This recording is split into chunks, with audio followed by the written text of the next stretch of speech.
Halo warga intelektual sekalian. Wow, wow, wow, wow, wow. Gila banget.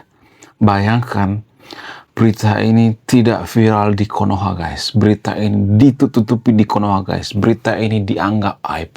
Jadi berita ini bikin warga Konoha kejang-kejang kelonjotan berjamaah. Apa itu beritanya? Jadi guys, baru-baru ini di Iran sedang terjadi hujan beracun, guys. Wow, luar biasa. Hujan beracun, coy. Nah, yang jadi pertanyaan, kenapa bisa seperti itu? Apa alasannya? Kenapa di Iran ini banyak masalah, termasuk hujan beracun? Sudah dibombardir oleh Amerika, bombardir oleh Israel, kemudian ditambah hujan beracun. Apa alasannya? Apa yang mempengaruhi? Apakah karena Israel membombardir depot minyak yang ada di Iran sehingga terjadi hujan beracun? Bagaimana fakta yang sebenarnya? Kemudian selain itu ada banyak informasi yang ditutupi seputar Iran. Ya, saya tahu ya. Israel juga ada kejadian kok ya di Israel. Ada orang masuk ke bunker dan sebagainya. Kemudian ada banyak video-video hoax juga sih sebenarnya.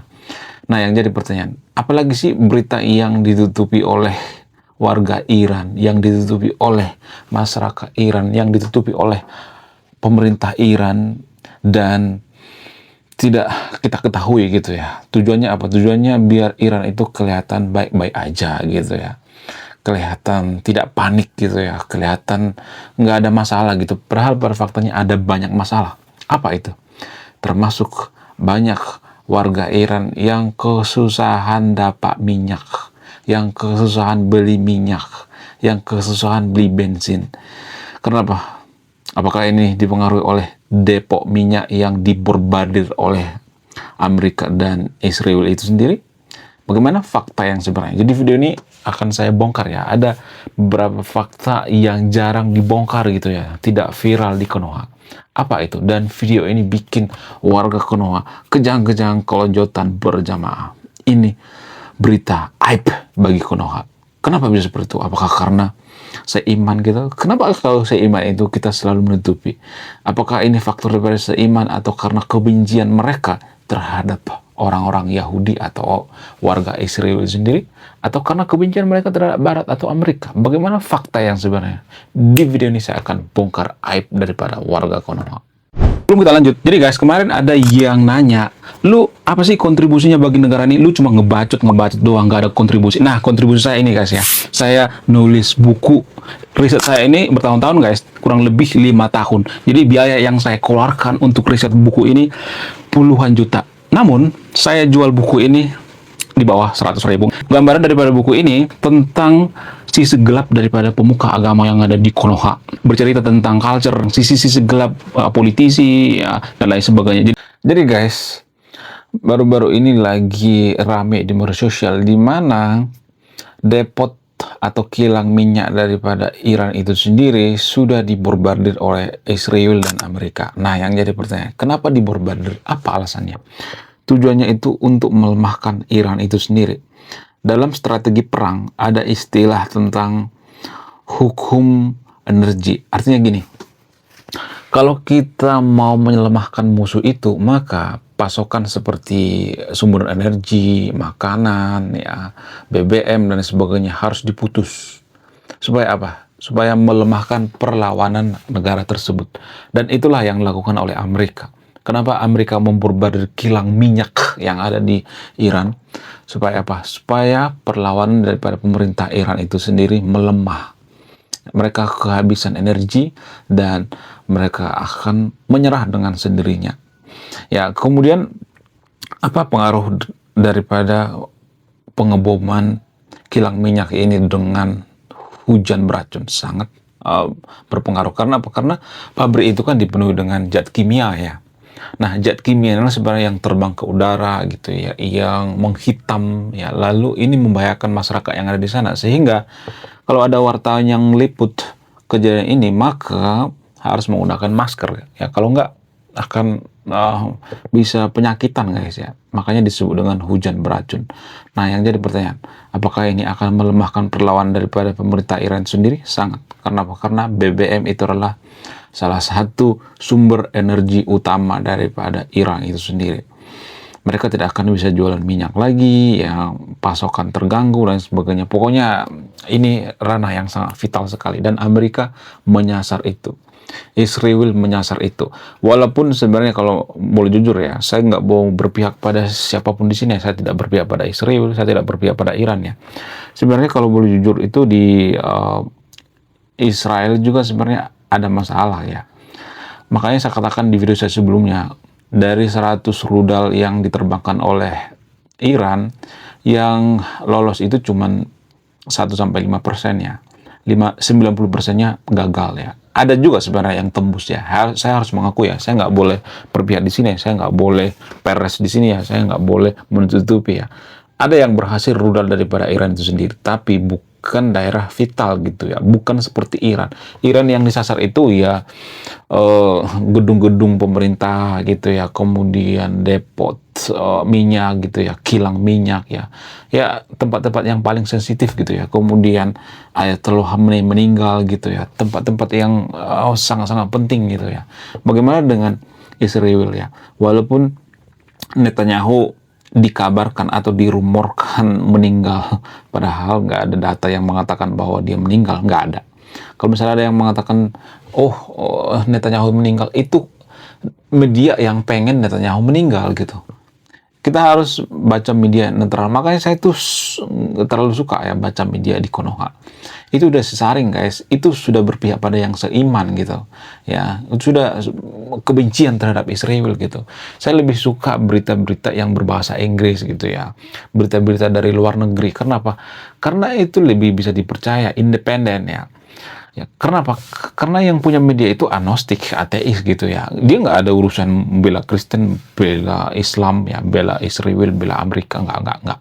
Ya, jadi itu lebih netral menurut saya pribadi. Kalau di Konoha kan wartawannya mabuk agama, kemudian yang nulis beritanya mabuk agama, ya, yang punya perusahaan mabuk agama, ya pro terhadap Iran, ya benci terhadap Israel, gimana? Coba kita dapat berita ya. Bahkan ya sekelas media nasional sekalipun ya yang sudah punya nama di Konoha bahkan pernah mengatakan, memberitakan ya bahwa Netanyahu itu meninggal gitu ya. Kemudian ada yang mengatakan bahwa Ayatollah Khamenei itu belum meninggal gitu ya. 2 hari setelah Netanyahu tewas, ada berita nasional di Konoha mengatakan Ayatollah Khamenei itu belum meninggal. Bahkan ya Menlu daripada Iran itu sendiri berbohong. 2 hari setelah Ayatollah Khamenei meninggal, dia mengatakan, enggak, ya Ayatollah Khamenei sehat-sehat aja. Jadi ya susah dipercaya ya. Salah satu kelemahan daripada Iran itu sendiri ya bukan masyarakat Iran, maksudnya pejabat Iran itu susah dipercaya. Ya, mereka tidak jujur. Itu yang bikin media-media barat itu nggak percaya dengan berita yang ada di Iran. Kalau mereka mengatakan A, biasanya susah dipercaya ya. Ya kalau mereka mengatakan A, ya biasanya jawabnya sebaliknya gitu ya. Itu kalau saya perhatikan ya. Kemudian selain itu yang terjadi di Iran itu ternyata setelah Amerika membombardir, bukan hanya satu guys ya, bukan hanya satu kilang minyak yang dibombardir. Ternyata setelah dibombardir, ternyata masyarakat Iran panik. Mereka antri berjam-jam di depan pom bensin untuk memperoleh minyak. Karena apa? Karena pasokannya sudah mulai berkurang gitu. Nah, yang jadi pertanyaan, apakah ini berdampak pada stabilitas ekonomi daripada Iran itu sendiri? Sangat. Ya, bahkan ya nilai mata uang Iran sudah hancur lebur ya. Walaupun banyak orang mengatakan, oh baik-baik aja. Iya, mungkin sekarang baik-baik aja. Karena apa? Karena Amerika itu tidak menyerang warga sipil gitu ya. Tidak seperti rudal-rudal Iran yang menyerang warga sipil di Israel ya. Bukan berarti saya berpihak pada Israel di sini, jangan berpihak saya pada Israel, pada faktanya kan seperti itu ya. Walaupun Amerika juga menyasar warga sipil, itu pun karena ya kesalahan. Apa kesalahannya? Gedung daripada IRGC atau pasukan Iran itu sendiri, satu gedung dengan sekolah. Kan ini ngaco kan. Ngapain sih kita bikin gedung di sekolah? Ini kan sebenarnya ada semacam kesengajaan ya. Supaya apa? Supaya gedungnya jangan dibombardir gitu. salah sendiri kan didesainnya. Kenapa satu gedung dengan sekolah, itu kan permasalahannya. Sama seperti yang terjadi di Gaza kemarin waktu Israel memborbardir Gaza. Di bawah rumah sakit itu, di situ persediaan daripada para hama itu sendiri ya, para pejabat hama, mereka ngumpet di bawah rumah sakit ya, ngumpet di bawah sekolah. Itu ada videonya, ada buktinya itu. Tapi warga Konoha nggak percaya itu ya. Warga Konoha itu lebih memilih berbohong daripada percaya dengan fakta gitu ya. Kenapa bisa seperti itu? Kenapa? Karena mereka selalu memusuhi Israel gitu ya, memusuhi Zionis dan sebagainya. Saya juga bingung lah, kenapa sih warga Konoha itu benci yang nama Israel? Apa alasannya? Apakah dipengaruhi oleh kitab suci? Ya kemungkinan ya, karena di kitab suci dikisahkan seperti itu ya. Padahal ya, mohon maaf bagi yang tertidur ya, padahal itu kan kontekstual. Apa sih arti kontekstual? Itu berlaku pada zaman dulu gitu ya, abad ke-7 gitu, bukan abad sekarang ini gitu. Ya. Jadi kalau misalnya nih ada perang di suatu negara lalu ditulis dalam kitab suci, itu kan sebenarnya menanamkan kebencian kan. Nah, itulah yang terjadi sekarang ini ya. Dulu ya orang Yahudi perang dengan orang ya Arab, ya orang-orang Quraisy ya dan lain sebagainya. Lalu dituliskan dalam kitab suci. Mereka berantem dituliskan dalam kitab suci ya. Misalnya ini kitab suci nih ya, dituliskan di dalam kitab suci ya.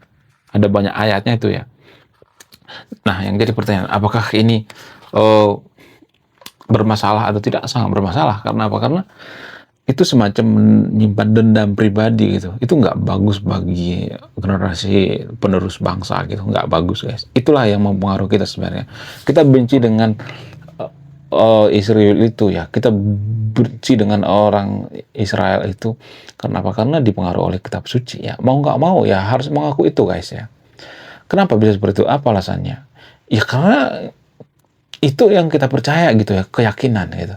Padahal keyakinan kita itu kan belum tentu benar ya, namanya keyakinan ya. Ya, keyakinan itu bukan ranah objektif, tapi ranah subjektif ya. Itu yang jarang kita sadar ya. Menurut kalian gimana? Coba tulis kolom komentar ya. Selain itu, yang tidak diberitakan di Konoha itu, tapi terjadi di Iran itu adalah ternyata banyak sebenarnya warga Iran yang diam-diam tidak setuju dengan kepemimpinan daripada putra Ayatollah Khamenei, yaitu Mojtaba Khamenei yang baru kepilih kemarin ya. Banyak ya, mereka banyak juga yang demo gitu, banyak meneriakkan matilah Mojtaba, matilah Mojtaba Khamenei, tapi tidak viral di Konoha. Kenapa bisa seperti itu? Karena media-media di Konoha itu memilih-milih gitu ya. Ada yang netral, tapi kalau saya perhatikan tuh nggak terlalu banyak yang netral. Dan mereka itu seakan-akan mendoktrin bahwa Israel itu jahat ya, kemudian Yahudi itu jahat dan sebagainya. Ya seakan-akan mereka mendoktrin seperti itu ya. Dalam kurung mereka mengatakan seperti itu. Kenapa bisa seperti itu? Apa alasannya? Karena itu yang disukai oleh warga Konoha. Lagi-lagi kembali ke awal tadi. Kenapa warga Konoha itu benci banget dengan Yahudi? Padahal mereka nggak punya teman Yahudi, nggak punya kolega Yahudi, nggak pernah bertemu dengan orang Yahudi, bahkan orang Yahudi juga nggak tahu di mana Indonesia. Kalau lu tanya sama orang Israel di mana Indonesia, mereka nggak tahu. Tapi kalau lu tanya Bali, mereka baru tahu ya. Mereka nggak tahu kita benci sama mereka nggak tahu, nggak ngaruh juga gitu ya. Lagian kalau kita perang dengan Israel, emang kita mampu gitu. Bukan berarti saya merendahkan Konoha ya. Tolonglah gitu ya. Jadi ini menurut saya pribadi sangat-sangat ini ya, sangat tidak rasional sekali ya menurut saya pribadi. Jadi gini guys ya, kalau kita perang dengan Israel itu walaupun mereka kecil negaranya, kita nggak bakal mampu. Bukan berarti saya tidak berpihak pada negara kita. Jangan berpikir bahwa saya punya bangsa. Enggak, saya berpikir rasional, berpikir jujur gitu. Karena apa? Karena Israel itu sudah punya nuklir. Emang kita punya nuklir? Enggak kan? Ya, kemudian selain itu apa? Selain mereka mempunyai pesawat siluman seperti F-35 dan lain sebagainya. Kemudian mereka punya jet-jet tempur yang sangat luar biasa. Mereka punya Iron Dome. Kalau kita rudal Israel yang nggak akan mempan gitu. Kenapa? Karena mereka dilindungi oleh David Sling yang Iron Dome dan lain sebagainya. Ada banyak tuh ya pertahanan daripada Israel. Nah yang jadi pertanyaan, kalau misalnya mengatakan kalau Tuhan berkehendak, aduh. Nah ini yang bikin negara kita hancur. Pejabat kita juga sering mengatakan seperti itu. Kalau Tuhan berkehendak, insya Allah. Ya lagi-lagi kalau Tuhan berkehendak, lagi-lagi kita bawa-bawa agama gitu. Kalau Tuhan berkehendak, Ayatollah Khamenei juga ngomong seperti itu. Kalau Tuhan berkehendak, saya nggak akan mati kok. Padahal mati kan. Dibombardir oleh Amerika. Dia bawa Tuhan juga, guys. Ya, insya Allah kita nggak kenapa-kenapa. Kita aman gitu. Makanya Ayatollah Khamenei itu meninggal. Sebenarnya ya, intelijen Iran itu sebenarnya mencium bau-bau bahaya, ya, mencium ya rencana daripada Amerika. Tapi Ayatollah Khamenei ngomong, oh, nggak usah pindah. Ya, intelijen Iran itu sendiri ngomong kok sama Ayatollah Khamenei, pindah aja bos. Ya, nanti ada serangan, enggak. Pokoknya ini aman ya, insya Allah ya. Kalau Tuhan berkehendak, takdir di tangan Tuhan gitu. Ujung-ujungnya apa? Ujung-ujungnya koit kan, ujung-ujungnya mati kan, ujung-ujungnya modiar kan. Jadi kita tuh jangan sedikit-sedikit, kalau Tuhan berkehendak, insya Allah. Nah, emang kita bisa menang karena insya Allah. Pejabat di Konoha juga kan banyak seperti itu ya. Insya Allah saya akan menciptakan lapangan kerja 20 juta lapangan kerja. Ya ngomong insya Allah kan. Ya namanya insya Allah kita nggak bisa nuntut kan. Jangan seperti itu ya. Dikit-dikit takdir di tangan Tuhan, insya Allah. Ya harus penuh dengan perhitungan guys ya. Jangan ini ya, jangan teledor ya. Harus benar-benar ini ya, benar-benar berpikir rasional ya. Justru itu yang bikin negara kita susah maju guys ya. Karena apa? Karena kita itu dikit-dikit bawa Tuhan, insya Allah ya. Yang kalau Tuhan berkehendak, tapi nggak ngakuin apa-apa gitu ya. Cuman ngomong insya Allah gitu ya, nggak ngelakuin apa-apa. Sama seperti teman saya itu ada yang seperti itu guys ya. Dia punya utang gitu ya sama saya ya, jutaan lah gitu ya, minjem duit gitu ya. Saya salah juga sih sebenarnya, kenapa gua kasih kan. Cuman waktu dia minjem duit itu dia ngemis gitu ya, nangis gitu ya, nangis darah ya. Lalu saya kasihin, yang ngasih aja gitu. Waktu saya tagih ya, ada sekitar 5 jutaan ya, saya tagih. Dia bilang, insya Allah ya minggu depan saya bayar, datang aja ke sini gitu ya. Ya kemudian minggu depannya saya datang, dia ngomong, insya Allah minggu depan.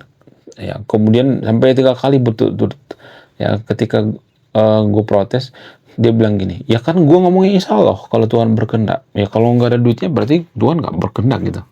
Stres guys ya. Nagih duit kita sendiri, kita stres guys ya.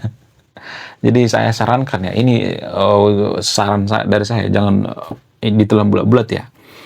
Kalau punya teman ya minjem duit gitu ya, ngomong insya Allah seperti itu jangan dipercaya guys. Itu nggak pasti ya. Yang ada nanti ujung-ujungnya berantem, ribut, bawa golok ya, bawa celurit ya, bawa parang gitu.